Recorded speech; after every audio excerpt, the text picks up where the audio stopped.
So it's Eliav is going to chair this session and introduce our colleague in philosophy, who is the faculty sponsor of the Thomistic Institute here on campus, Andrew Sucre.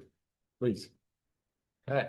I have the pleasure of introducing Dr. Andrew Sucre, who is a senior lecturer in the Department of Philosophy here at Vanderbilt. His interests include the history of philosophy and the philosophy of law, and his work draws upon the Aristotelian and Thomistic traditions to address foundational questions in moral and political philosophy. Dr. Sucre received a JD from Harvard Law School and a PhD in philosophy from UC Irvine. Today, he'll be exploring whether or not Thomas Aquinas has been rightly maligned for misappropriating Maimonides' 5 factors that hinder philosophical progress among the masses, and provide good reason for hesitating to attempt public philosophical instruction. For Aquinas, these 5 factors offer excellent proof of the necessity of faith. So does Thomas stand Maimonides on his head, or is his reading of the guide fair? Let's listen and find out.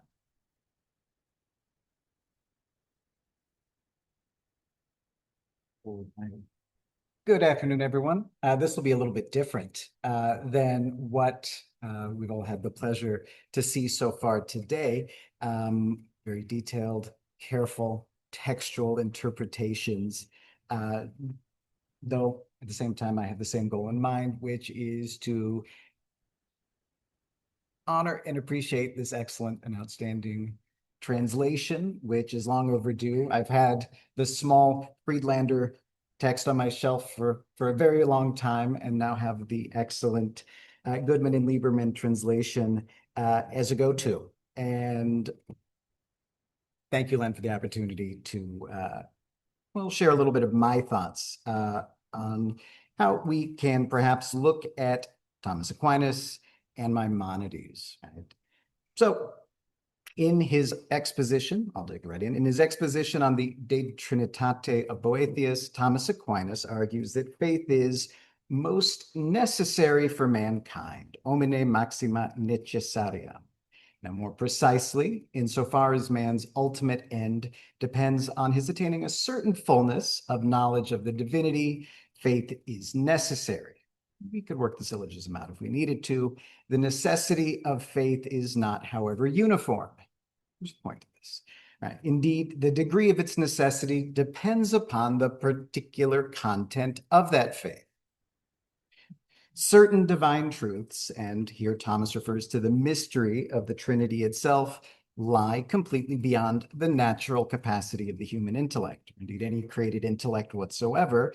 And thus, faith with regard to these matters is, to use the terminology of the theologians, strictly necessary. Other divine truths, for example, the existence of God and his, we could say, essential attributes, can indeed be known through the use of natural reason, say philosophically. Nonetheless, Thomas argues, faith in these things is nonetheless morally necessary. Maimonides enter? Well, Thomas argues that faith in these things, which in theory natural human reason can come to know, is necessary, Thomas argues, for 5 reasons. Ratione, as posed by Rabbi Moses, Pas Rabbi Moses Ponit. The 5 reasons that Thomas gives faithfully represent, albeit in a greatly reduced and condensed form, the content of the Guide to the Perplexed, 134. Wherein Maimonides presents these as 5 reasons why the masses should not be instructed in theology. The situation is a bit interesting. Thomas cites these reasons and even attributes them directly to Maimonides. Again, it's not a negative, it's not a disagreement with Maimonides. It's a, by the way, as Rabbi Moses said, right, these 5 reasons, they're evidence for the necessity of faith concerning these truths accessible to the light of natural reason, whereas Maimonides presents them as reasons not to instruct the majority of believers in divine science and never to begin one's studies with theology. This seems to be a mismatch to a lot of contemporary observers who've looked at this admittedly very fine point. The De Trinitate of Boethius is, as I say, is a deep cut, and Thomas's exposition all the more so. Nonetheless, some people have thought this interesting. Right? They suggest that Thomas has co-opted the position of Maimonides in an unbecoming manner. Maimonides argues that because of these 5 reasons, these 5 factors that make philosophical study difficult, most individuals will never attain knowledge of divine truths, and thus they'll have to be content with taking these truths, and maybe just the most basic of these truths, on faith. Thomas, in contrast, presents these same reasons as evidence for his claim that all individuals need to have faith in these truths. Thus, Bernard McGinn accuses Thomas here of standing Maimonides on his head and of what McGinn terms benign reversal appropriation. Might wish he had more to say, but he finds it all to be a bit suspect. Ernest Fortin, likewise, although less hyperbolically, states that Thomas is engaged in a form of philosophical repurposing, which Fortin finds consistent with the ability of Western scholastics to engage openly with philosophy, a privilege denied to philosophers in both the Jewish and Islamic traditions.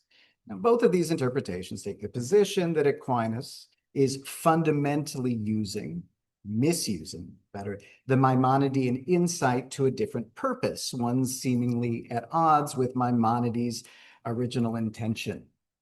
Now, I do note in passing that neither McGinn nor Fortin is actually directly concerned with the passage under question. They don't explain exactly what the foul play is, but they point at it. For McGinn, this reading of Thomas provides one more piece of evidence of widespread medieval Christian antagonism towards rabbinic Judaism. And for Fortin, it's a piece of evidence for his Straussian approach to medieval political thought.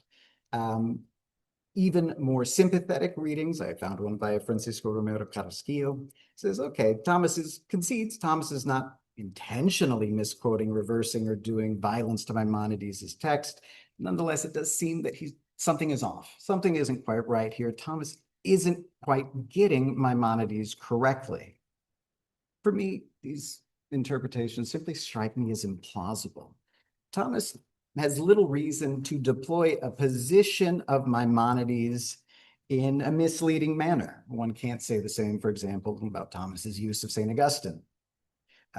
Arguably a lot of violence done to those positions at times. I think there's even less reason to believe that Thomas has somehow misunderstood what is a relatively straightforward part of the guide. Again, I note in a footnote that far too often, for my taste anyway, Thomas is accused of confusion or misunderstanding, that somehow he doesn't understand what he's doing as well as we do. Not sympathetic to that position, certainly not my starting point. And therefore, so what do I hope to accomplish here? Well, in this very short amount of time, I want to look at what Thomas is doing here, how he uses this Maimonidean wisdom in the hopes that a clear understanding of the relationship between the two thinkers may emerge. I shall proceed by focusing on Thomas's position as understood through a broadly Thomistic lens. So I'm going to make use of later textual interpretations, those that self-consciously seek to develop the insights of Thomas over the centuries that followed.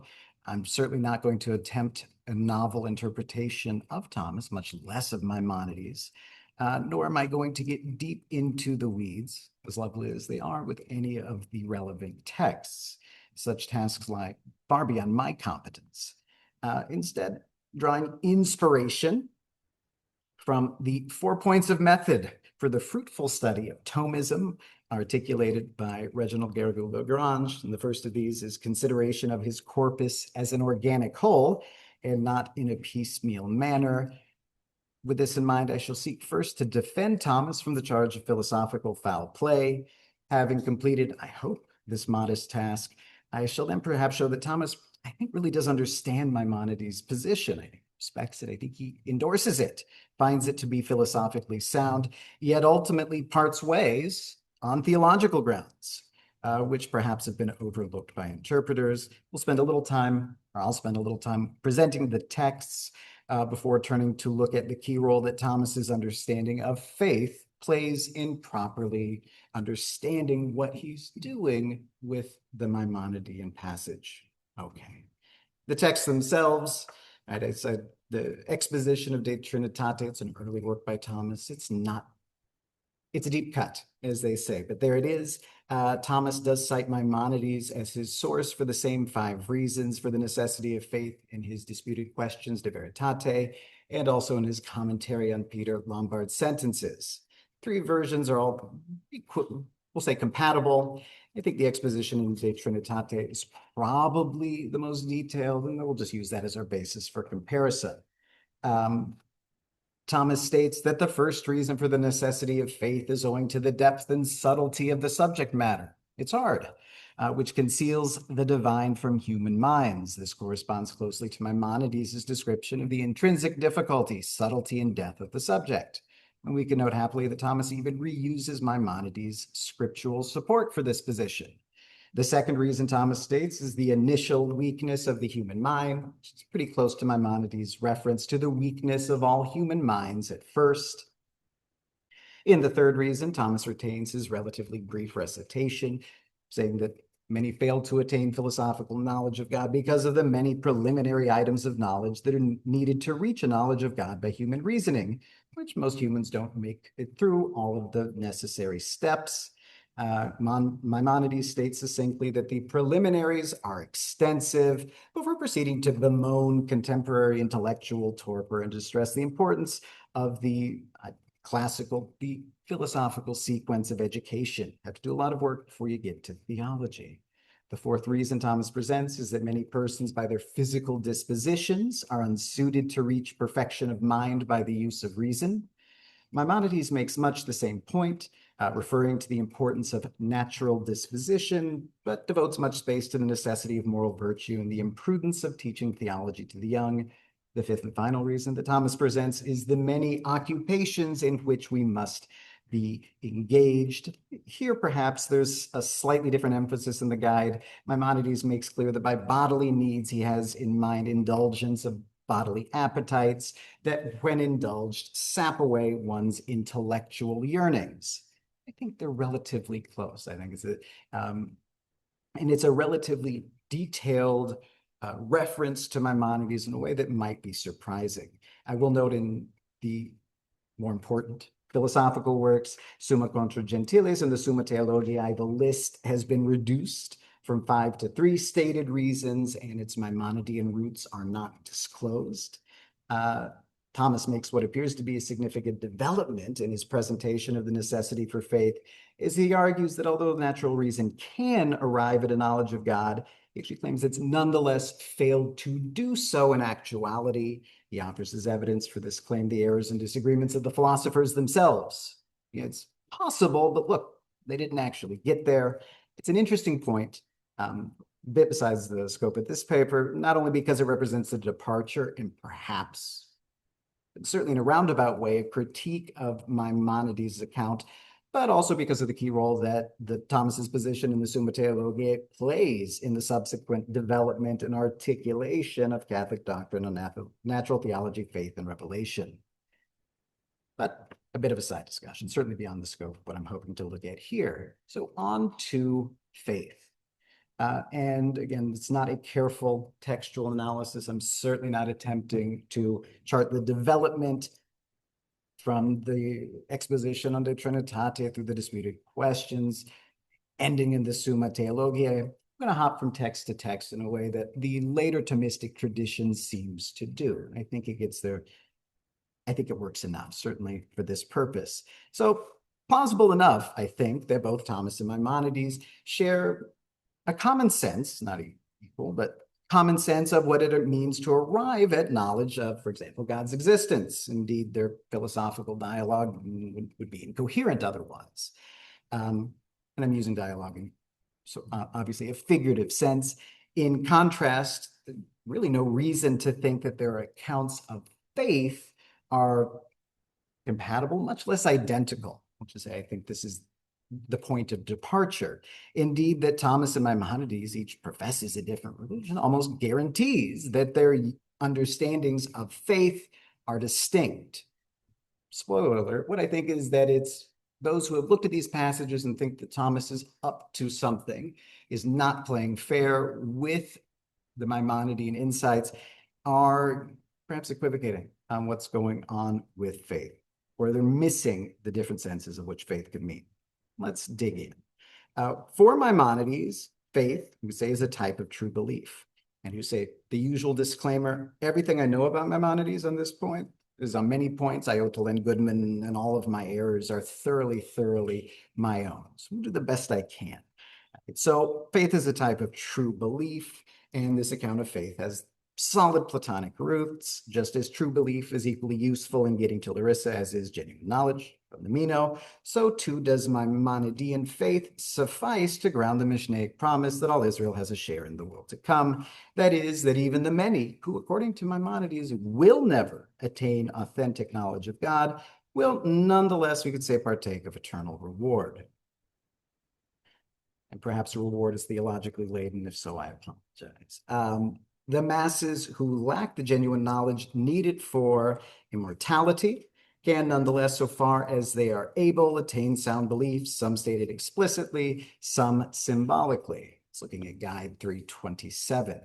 Faith is thus of supreme practical importance insofar as it holds forth the possibility of happiness to the many who lack the ability to pursue true knowledge of divine things.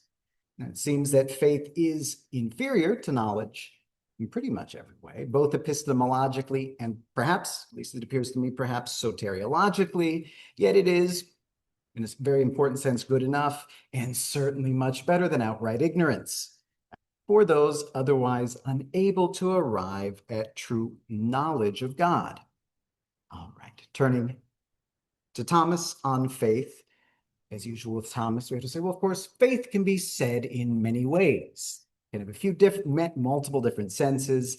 Could refer to the content of faith, which is, say, the faith, what is believed by faith. Could refer to the virtue of faith or to the related act of faith. Now, like Maimonides, right, and certainly in these discussions, Thomas takes the content of faith under discussion for granted. This is a discussion of correct faith, not just the act of believing any old thing whatsoever, but it's correct faith is that concern, which is, say, the faith, which is of course true, but more importantly, soteriologically relevant. What do we need to believe or to know to get us where we want to be? Now, that the list of credenda may be shorter for Maimonides than for Thomas, I don't think detracts from the shared understanding. I also note it might not be that long for Thomas either. Certainly there's a real sense that perhaps 3 general beliefs might be sufficient soteriologically, but I include that in a footnote. Right, we put things in footnotes that we don't want to read. All right, so in contrast to this notion of the faith, the content of faith, the virtue of faith, and the corresponding act of faith have no clear counterparts in the Maimonidean system. Faith as a virtue is one of the three theological virtues, faith, hope, and charity, of the Christian tradition. And in the great interest of efficiency, both mine and yours, I'll present here a handbook definition of faith, which is based on the Summa Theologiae. Quite simply, the assent to something is true on the authority of God revealing it. There's a lot packed into that very short definition. Let's see where it goes. More importantly, I think, or what's key is, unlike the acquisition of natural virtues, our good friends, justice, courage, etc., the acquisition of the theological virtues requires an act of divine grace. It's an act which lies beyond the capacity of our created human nature. This is to say that the virtue of faith is, and we finally arrive, supernatural. We're going to make sense of what Thomas means by faith and what Maimonides has in mind, and really then to actually see why I think Thomas gets Maimonides right. It's necessary to address the Thomistic distinction between the natural and the supernatural. Right? Although Thomas didn't formally make this distinction in his writings, he never set it out in a question or an article in a question in the Summa. It grounds his thought, and it's a key element, maybe the key element of that approach to theology that has borne the label Thomistic up to the present day. As the 6th statement, my favorite, of the relationship between the natural and supernatural, confided in the first question of the Summa Theologiae, quote, grace does not destroy nature, but perfects it. Gratia non tollit naturum sed perficiat. Grace, that's to say the supernatural order, lies beyond human nature, indeed any created nature, yet it does not fundamentally replace or destroy that nature. Rather, the supernatural, again, another 20th century handbook definition, is whatever is above every created nature, inasmuch as it exceeds the powers and exigencies of any created nature whatsoever. Through this lens, we have this in mind, I think we can see the point of connection and so the point of departure between the position of Thomas and that of Maimonides. Maimonides understands faith, I believe, I think this is fair enough, in a straightforwardly natural manner. It's the formation of belief based on natural authorities that one encounters in our normal human life. I have a reference to Guide 134, just as it should be instilled in small children and published to the masses that God is one and that he alone is to be worshipped, so should they take it on trust that he is not a body and utterly unlike his creatures. Thus, Maimonides argues the Torah famously speaks in human language so that those without the capacity to understand things as they really are, nonetheless are able to hold whatever sound beliefs are best for them to hold. Thomas also acknowledges the existence of this natural faith, and indeed he argues that this sort of faith is itself most necessary for the human species, since it is requisite that one man believe in the promises of another and his testimony and the like. Say we're social animals, and we have to rely on each other in a very natural sense. We have faith in what others tell us at times. This natural faith isn't Thomas's primary concern. It is, we certainly, of much lesser soteriological significance, and it's distinct from the theological virtue of faith. I do want to admit, definitely I've given in this presentation a short shrift to Maimonides' account of faith by kind of just focusing in on its natural nature, that Maimonides understands the faith of Jewish traditions to be not only a substitute for knowledge, but also a means towards knowledge itself, is extremely interesting. Faith is doubly useful pedagogically and soteriologically. I'm also sidestepping the question, or the inevitable question, right? How exactly natural faith and supernatural faith are related, though I think the answer would be found by the usual Thomistic recourse to analogy. Nonetheless, back to the topic in the interest of time. The faith that, according to Thomas, does lead to true happiness must be essentially supernatural, an act of grace which moves man inwardly to assent to the truths contained in revelation. Whereas natural faith, perhaps we're getting to the point here finally, is clearly inferior to knowledge. Thomas maintains that supernatural faith is, in a sense, more certain, and in another sense, less certain than genuine knowledge. Does this work? Thomas has in mind the earlier arguments of Hugh of St. Victor, who places faith in an intermediate state beyond opinion or conjecture and short of knowledge. What does Thomas do with this?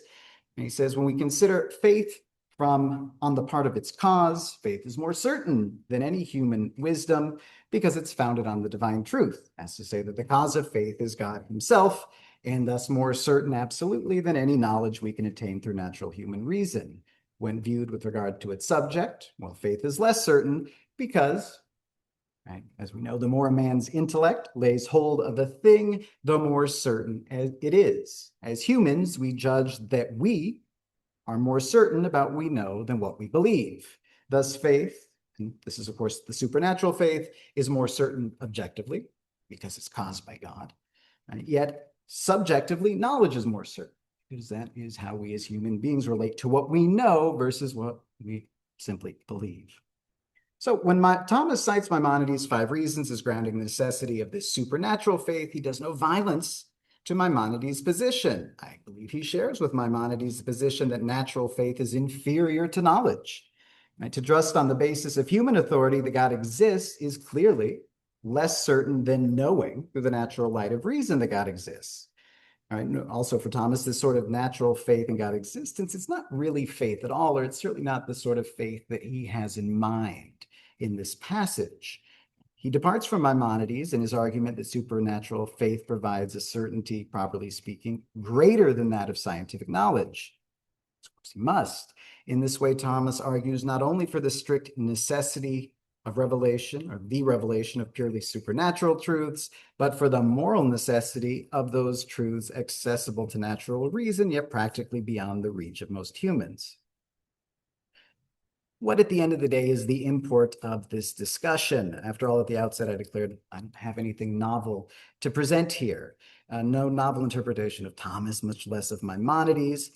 I hope there are 2 points that I might have gropingly unwittingly made, or hopefully made. The first is minor yet obvious, the other more obscure, yet I think for my mind more interesting. First point is the simple correction of what I can only regard as erroneous interpretations of Thomas's use of Maimonides' argument.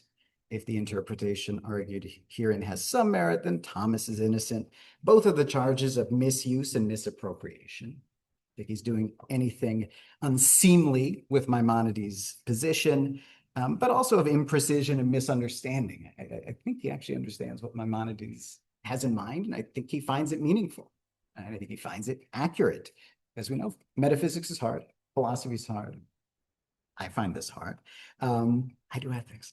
And he can be seen, right? And he can seem to fairly appreciate the philosophical insight of Maimonides while ultimately departing from it, as indeed Thomas must, on theological grounds. The second point I hope to have made is that by making the effort to understand Thomas's arguments on his own terms, one can better understand the theological grounds, that's to say the organic context in which his philosophy takes shape. I think it would be foolish to attempt an interpretation of Maimonides without reference to the juridical, exegetical traditions of rabbinic Judaism in general, the 12th century in particular, as evidenced by all of the scholarly work that we've seen today. Likewise, interpretations of Thomas that purport to set aside his theological foundations, I think, are going to be unsound. And even more problematic, perhaps, than ignoring Thomas's theology is to replace it, albeit perhaps unwittingly, with a different theology altogether. And I think the question of faith brings this to the fore.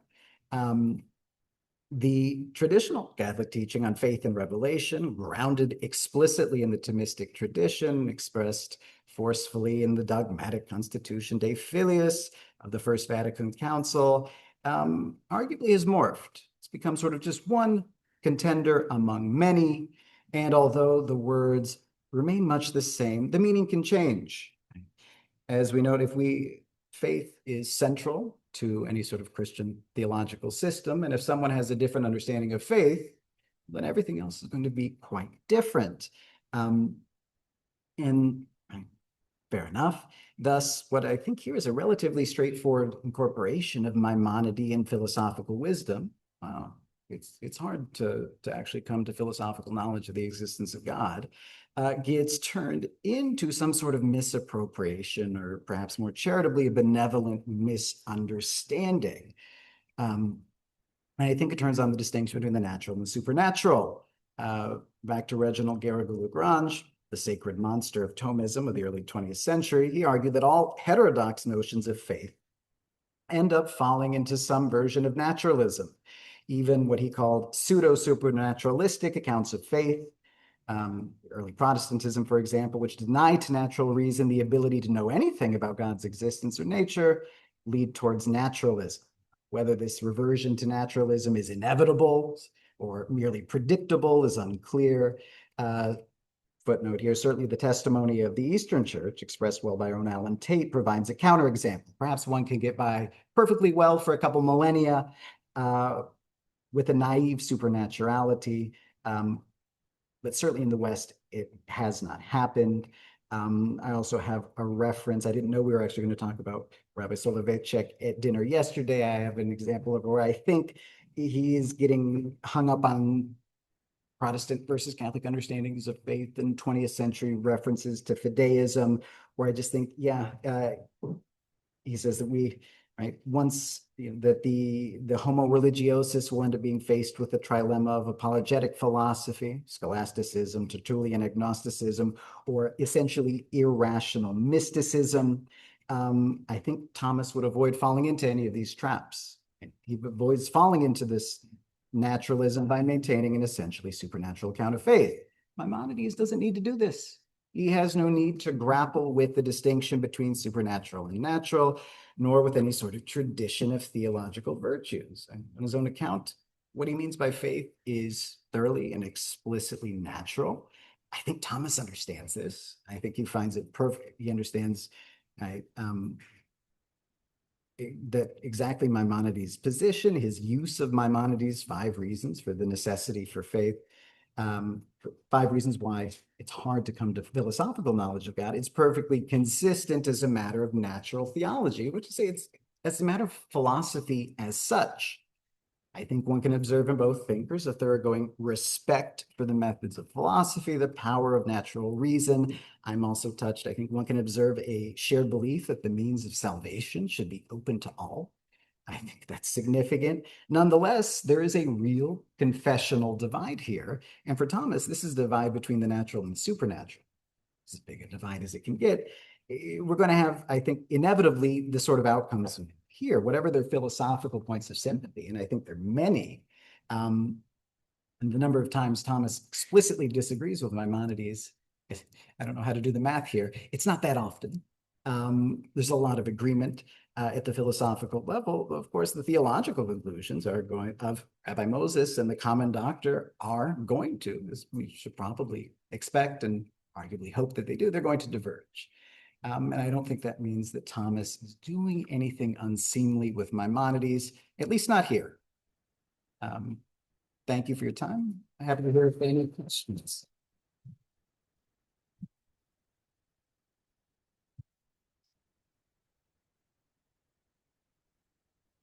Yes. I'd like a historical question or Sure. something theological. I was always, I would like to hear more from you Yes. about Thomas as a Dominican. In the Dominicans, as you well know, very involved in the campaign against the Jews, beginning in the 1230s. Right. When they are invited with the Bruce City, the inquisitorial machinery, Right. to fight no less than against my mind. So he knows all that. And Good. I think we're like 1236. Sure. And By the way, yeah, there's Okay, one good. more element to the story. And then he writes the Summa Contra Gentiles, 1259 to 1265. In other words, the respect for Maimonides is definitely there. There's no doubt about that. But where is the polemics against Judaism in that very good. time, in the middle of the 13th century, is smack in blue? Good. And honestly, this is sort of the work being done in the piece, this little piece itself is arguably not, it's not that interesting. It's not that profound, but I do think it has some implications that are genuinely important. And so I'm glad that we've kind of moved to sort of, well, what's the bigger picture for thinking about how Maimonides and Thomas in terms, and I'm going to admit my own sort of, my ignorance of 13th century. I don't want to, what I would say or what I think, whatever might have been the case in the 13th century. Certainly the Dominicans were highly involved in the Inquisition. Now, strictly speaking, the Inquisition has jurisdiction over Catholics, over Christians, not explicitly over those outside of the faith community, though, of course, that theory, it's a human institution. One thing I have found to be interesting in the discussion of faith, and I relegate this to a footnote, I should be, because it gets complicated, obviously. The question of whether the claims of the supernatural nature of faith, right, it's an open question, but I think Thomas is right, because well, I'm partisan, what can I say? Whether it's the idea that supernatural faith is supernatural insofar, okay, there were miracles and revelations through extraordinary means, and here is, right, revelation, and supernatural faith has to be bound up with revelation because we can't get there naturally. So God revealed these things supernaturally, and well, then what does it mean to actually assent to those? There's some thinkers, and I think this is primarily Franciscan, later Jesuits tried to have their cake and eat it too, to the extent I understand it, saying, no, essentially the supernatural aspect is just in the revelation itself, and then it's through the natural light of reason that one can see that, oh, these are these are from God, and therefore I should rely upon it because God is perfect or all-knowing or whatever attribute to say we choose to use. Thomas and the tradition the Thomistic tradition, I can't speak. Those Dominicans in the early 13th century, well, of course, didn't know what Thomas was going to say later on. But I think to the extent there is a tradition that comes out of Thomas, I think the theologians say that the motive of faith is itself supernatural. That two people will look at the same, as it were, evidence. Right? And there's not that it's an act of grace that moves one person to assent to it and the other not to assent, or in the lack of that grace, that the other won't. And so in a very strictly speaking Thomistic sense, apologetics in the sense of, and I'm thinking of later Dominican, I'm thinking of Raymond of Peñafort, sort of having these sort of open disputations, again, not an expert in medieval history at all, these disputations, I think in a sense it doesn't make that much sense to me. I think Thomas's position, again, I'm looking at this through later Thomistic thought, since really the question of sort of conversion, evangelization, it's in a sense a supernatural. It's primarily supernatural, right, to a large degree. And so there's really, I think the idea is that there's no expectation that you can make all the sort of natural, one can present all the evidence, one can make all the best interpretations and present it to someone who doesn't have the virtue of faith, I say they don't believe at present, and it's ultimately purely a matter of divine grace, whether that person will assent to it or not. And so I think it takes, honestly, again, trying to get into the mind of anyone else, much less a Dominican friar 7 centuries ago, it's a tricky business, but I think certainly there's a notion that it's so supernatural that these sort of polemics can't achieve the purpose that their proponents hope to achieve. It's not a direct response to your question. I'm dodging it because I don't know much about. I'm certainly not an expert on the Inquisition in the 13th century, though of course I've read some certain things about it, but that would be my general answer. I think Thomas would look at someone like Maimonides, and I think a Thomist would look at anyone who is not a believer today. And if a person doesn't believe, it's not, that's for supernatural reasons. That's up to God and God's providence. It's not necessarily a failure to reason or to understand. Oh, Professor Harvey has a question, I think. So outstanding. Thank you. Okay, so thank you very much for your excellent presentation. You certainly corrected very well the wrong ideas that some of the other scholars have had.